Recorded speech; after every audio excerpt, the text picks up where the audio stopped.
मुर्दाबाद मुर्दाबाद महापालिका आयुक्त मुर्दाबाद मुर्दाबाद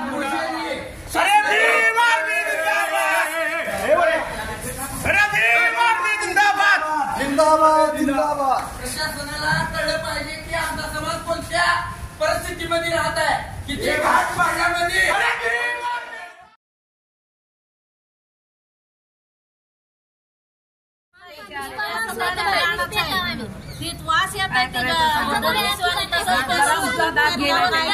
बरं एक मिनिट, एक जण बोला, कळत नाहीये मला सांगा, हे जे घाण पाणी येते ते नळाचं येते का तुमच्या घरात पावसाचं येते सांगा? म्हणजे ड्रेनेजचं पाणी घरात येते हे समस्या आहे, आणि नळाला पाणी कसं येते? किती दिवसापासून आहे ते सांगा? मग 3 वर्षानंतर तुम्ही आज कसं काय आलो?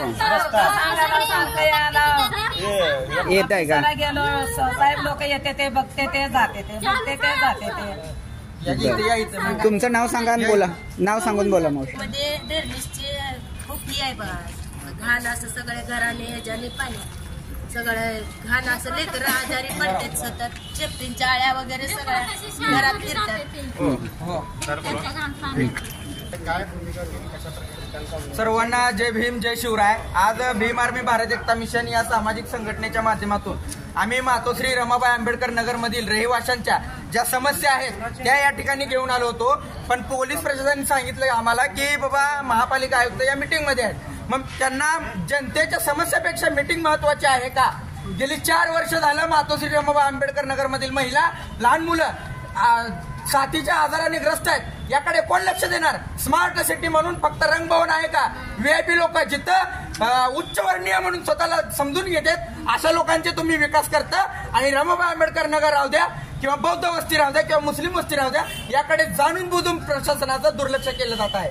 जर अशा पद्धतीने प्रशासनाने दुर्लक्ष केलं तर त्यांना जा विचारण्यासाठी आज आम्ही आमच्या या महिला, आमची जनता कोणत्या परिस्थितीमध्ये राहत आहेत याची जाणीव करून देण्यासाठी त्यांच्या गाडीवर आम्ही त्या नाल्यातील, त्या ड्रेनेज मधील पाणी भरून आणून टाकलेलं आहे. कारण त्यांना या गोष्टीची जाणीव झाली पाहिजे की आमचा समाज आज कोणत्या अवस्थेमध्ये राहत आहे. प्रशासनाचे हे दुर्लक्ष जर असंच राहिलं तर याहीपेक्षा तीव्र निदर्शने आम्ही करणार आहोत, आणि येणाऱ्या 15 ऑगस्टला याहीपेक्षा उग्र आंदोलन भीम आर्मीच्या माध्यमातून संपूर्ण रमाबाई आंबेडकर नगरमधील महिलांना घेऊन आम्ही करणार आहोत. त्याच्या गाडीवर आज आपण स्वतः महापालिका आयुक्त यांची गाडी इथं आहे.